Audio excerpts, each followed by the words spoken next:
अस्सलाम वालेकुम नाज़रीन, आप देख रहे हैं जोत न्यूज़ और मैं हूं एम ए लारिक डेली इशूज़ के साथ। नाज़रीन, पाकिस्तान पर पाबंदी, अमेरिका ने पाकिस्तान पर पाबंदी आयद कर दी है और पाकिस्तान की 19 कंपनियां हैं, उसके आपको नाम बताऊंगा और पाबंदी क्यों आयद की गई है अमेरिका की जानिब से, इस पर तफसील से आपको बताता हूं और तफसील से बात करते हैं।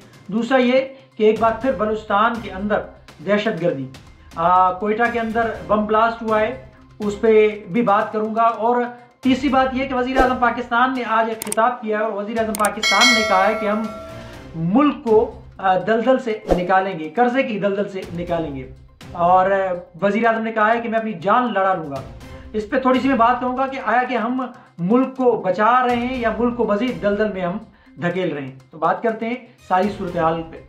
नाज़रीन, पाकिस्तान के अंदर मुश्किलात हैं, पाकिस्तान मुश्किलात का शिकार है और गुज़िश्ता 2 साल से मुल्क के अंदर अदम इस्तेहकाम की सूरत हाल मौजूद है। ये जो मियाँ साहब की हुकूमत चल रही है, मियाँ शहबाज शरीफ साहब का दूसरा टेन्योर है, लेकिन उसके बावजूद इस्टेब्लिशमेंट की उनको सपोर्ट हासिल है, लेकिन हम फिर भी वो मुल्क के अंदर इस्तेहकाम नहीं ला सके जो कि हमें लाना चाहिए, जो एक जमहूरी हुकूमत का काम होता है। और जमहूरी हुकूमत जब भी मुल्क में आती है तो मुल्क के अंदर इस्तेहकाम लाती है और मुल्क को तरक्की की जानिब लेके जाती है। अब वज़ीर आज़म पाकिस्तान की जो बातें हैं वो तो बिल्कुल दुरुस्त है, लेकिन हकायक कुछ और हैं, हकायक उसके बरक्स हैं। सूरत हाल तो काफ़ी बेहतर हुई है, लेकिन साथ ही साथ मुल्क के अंदर कई सारे मामलात ने जन्म लिए, जैसा कि माजी में दहशत गर्दी ख़त्म हो गई थी। 2018 से तकरीबन 21 तक मुल्क के अंदर दहशत गर्दी का अंसर ख़त्म हो चुका था, लेकिन अब दोबारा मुल्क के अंदर दहशत गर्दी पनप रही है, और ख़ास करके खैबर पख्तूनख्वा और बलूचिस्तान। लेकिन तीसरी बात यह है कि 2 सूबे तो हमारे पहले ही यानी दहशत गर्दी की जद में है, लेकिन हम तीसरा सूबा जो पुरअमन सूबा है, जहाँ पर कारोबार बेहतरीन चलता है, जहाँ से टैक्स हमें मिलता है, और जो लोग और जिस सूबे के लोग पुरअमन तरीके से अपना एहतजाज रिकॉर्ड कराते हैं और अपने हुकूक की बात करते हैं, लेकिन कानून के दायराकार में रहकर, अब हम उनको भी पुरतशद्दुद बनाने के लिए मेरे ख्याल से हमने एक नया तरीका अपनाया है, जो उनके खिलाफ ऐसी हम ज़बान इस्तेमाल कर रहे हैं ताकि वो भी मुंतशिर हों या वो इंतशार की उस नहज पर आ जाएं, जो कि सूबा सिंध के अंदर से पुरतशद्दुद वाक़यात का सिलसिला शुरू हुआ तो फिर पाकिस्तान उनको संभालने का मुतहम्मिल नहीं होगा। जैसा कि मैंने कहा कि पाकिस्तान के अंदर कई सारी मुश्किलात हैं और मुल्क के अंदर अदम इस्तेहकाम की सूरत हाल है। अब उस सूरत हाल को तो हम देख ही रहे हैं, लेकिन अब ये हुआ है कि अमेरिका की जानिब से पाकिस्तान की 19 कंपनियों के ऊपर पाबंदी आयद की गई है। इन कंपनियों के ऊपर पाबंदी क्यों आयद की गई है? बकौल अमेरिकी महकमा तजारत के ब्यूरो ऑफ इंडस्ट्रीज की जानिब से ये कहा गया है कि ये कंपनियां पाकिस्तान को मुआवनत फराहम करती हैं। अब ये मुआवनत किन चीज़ों में फराहम करती है? उनका कहना है कि पाकिस्तान बैलिस्टिक मिसाइल जो तैयार कर रहा है, ये कंपनियां उसमें उनकी मुआवनत फराहम उनको कर रही हैं, और कुछ कंपनियां ऐसी हैं जो पाकिस्तान के जोहरी जो हथियार हैं उसमें बनाने के लिए वो उनको मदद फराहम कर रही हैं। अब ये कंपनियां कौन सी हैं और इनके नाम क्या है, ये मैं आपको बताता हूं। अमेरिकी ब्यूरो ऑफ इंडस्ट्रीज और सिक्योरिटी की जानिब से जारी होने वाली एक दस्तावेज में पाकिस्तान की वो कंपनियां जिन पर पाकिस्तान के जोहरी प्रोग्राम से मुंसलिक होने का इल्ज़ाम लगाया गया, उनमें bright light engineering company, Indian tech international, intralink incorporated, प्राक master, Rahman engineering and services, the साडेटेंस, sign technologies, supply services company, eastern trade links, professional system, रास्टिक टेक्नोलॉजीज और एनए इंटरप्राइज शामिल हैं। अमेरिकी महकमा तजारत का दावा है कि ये कंपनियां पाकिस्तान के गैर महफूज जोहरी प्रोग्राम के लिए ज़रूरी टेक्नोलॉजी और साजो सामान फराहम कर रही थी। अब जो दूसरी कंपनियां हैं कुछ, उनके मुतालिक उनका कहना है जो कंपनियां पाकिस्तान के बैलिस्टिक मिसाइल प्रोग्राम में मुआवनत के इल्ज़ाम में एंटिटी लिस्ट में शामिल की गई है, यानी ये जो 19 कंपनियां हैं पाकिस्तान की, उनको एंटिटी लिस्ट में शामिल किया गया है। अब इसमें तकरीबन 90 के करीब कंपनियां हैं, इसमें चीन भी है, फ्रांस भी है और भी कुछ ममालिक हैं, जिनके ऊपर ये पाबंदी आयद की गई है, जिनको एंटिटी लिस्ट में शामिल किया गया है, उनमें वो भी शामिल है। अब ये पाकिस्तान की कुछ और कंपनियां हैं जो पाकिस्तान के मिसाइल प्रोग्राम में यानी मुआवनत फराहम कर रही हैं। उनमें allied business consultants, global traders, linker automation, auto manufacturing, Potohar industrial and trading concern, रजना सप्लाईज और रिसोर्सेज इंटरप्राइज कंपनीज शामिल हैं।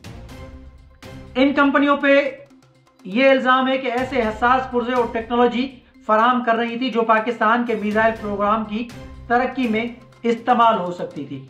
अब ये अमेरिकी महकमा ब्यूरो ऑफ इंडस्ट्रीज़ की जानिब से ये बताया गया है कि पाकिस्तान को ये कंपनियां जो है मुआवनत फराहम कर रही थी।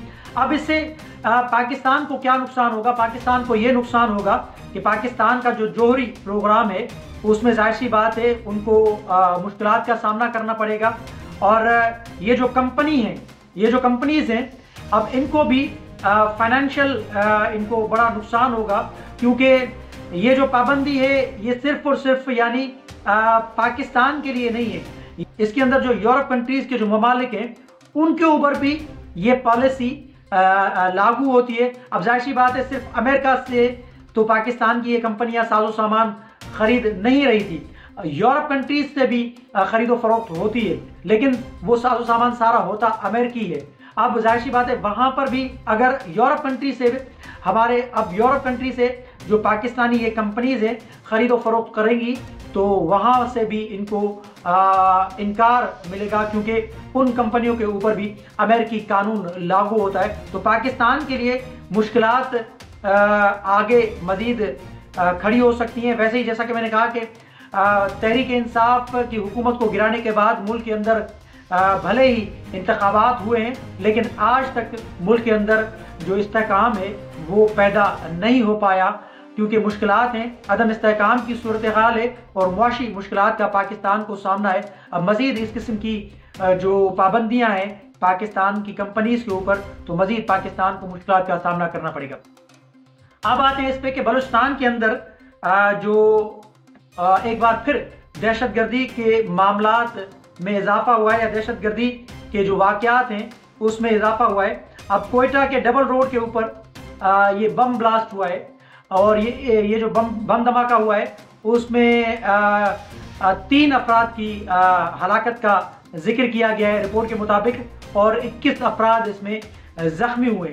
अब इससे एक रोज़ कबल जो है वो बसों को रोककर एक हाईवे के ऊपर और उन गाड़ियों की तलाशी लेकर और वहाँ से भी लोगों को उनके शनाख्ती कार्ड चेक करके वहाँ पर भी लोगों को मारा गया है। अब जाहिर सी बात है, मुझे तो ऐसा लग रहा है कि ये BLA की जानिब से ये कार्रवाइयाँ हो रही हैं, क्योंकि महारंग बलोच की गिरफ्तारी के बाद बलूचिस्तान के अंदर जो हालात हैं वो मज़ीद कशीदा हो गए हैं।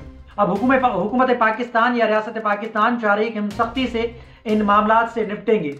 मैंने अपने इंट्रो में कहा था कि देखें, 2 सूबों के अंदर पहले ही हालात ख़राब हैं, खैबर पख्तूनख्वा और बलूचिस्तान के अंदर हालात ख़राब हैं, लेकिन पता नहीं क्यों जो हमारे पॉलिसी मेकर्स हैं या जो वफाक के अंदर जो हमारे वज़ीर आज़म साहब हैं या उनके जो मशीरान हैं वो क्यों ये बात नहीं समझ रहे।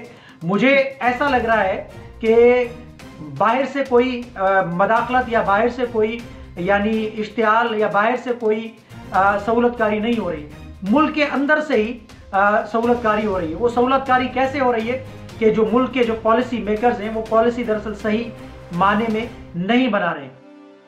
2 सूबों के हालात ख़राब हैं, तीसरे सूबे के अंदर हालात हम पानी का तनाज़ा चल रहा है, उसको हल करने के बजाय एक चोलिस्तान कैनाल और उसके साथ 5 और कैनाल जो हैं यानी 6 कैनालों का जो मामला है, वो जो तनाज़ा है उसको हल करने के बजाय मज़ीद पाकिस्तान को हम दलदल में धकेल रहे हैं।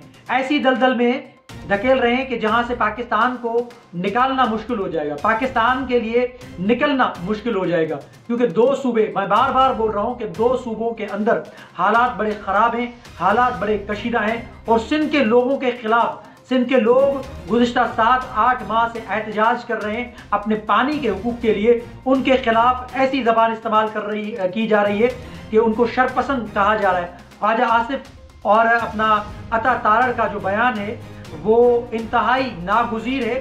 सिंध के पुरअमन लोगों के खिलाफ ऐसी ज़बान इस्तेमाल की जा रही है, उसके ऐसी ज़बान इस्तेमाल करने से क्या होगा, मजीद मुल्क को नुकसान होगा। सिंध के अंदर इंतशार फैलेगा और सिंध के जो पुरअमन लोग हैं अगर वो पुरतशद्दुद हो गए तो ना रियासत पाकिस्तान उसको संभाल सकती है, ना हुकूमत पाकिस्तान उनको संभाल सकती है। मजीद फिर यहाँ से नफरत का आगाज होगा। मैं बार बार बोल रहा हूँ कि सिंध के लोग पुरअमन तरीके से एहतजाज कर रहे हैं। उनको पुरतशद्दुद बनाने के लिए या उनको पुरतशद्दुद बनाया जा रहा है ऐसे बयानात देके, ऐसी ज़बान इस्तेमाल करके। तो खुदारा ऐसे बयानात ना दें, ऐसे बयानात से गुरेज करें। वज़ीर आज़म पाकिस्तान साहब, आप कह रहे हैं कि मैं मुल्क को तरक्की की जानिब लेके जाऊंगा, आप कह रहे हैं कि मैं मेहनत करूंगा, मैं अपनी जान लड़ा लूंगा और मुल्क को कर्जे से निकालूंगा। आप मुल्क को पहले संभाले तो सही।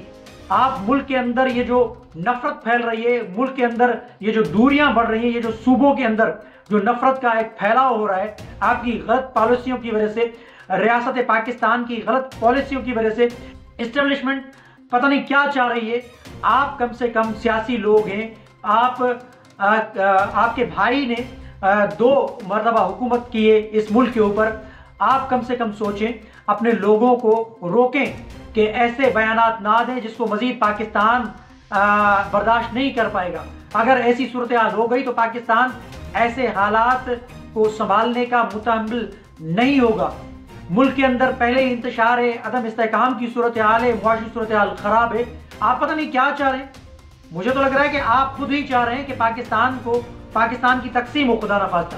पाकिस्तान के अंदर ऐसे हालात आप क्रिएट कर रहे हैं, पाकिस्तान के अंदर ऐसे हालात को आप जो ना तोल दे रहे हैं।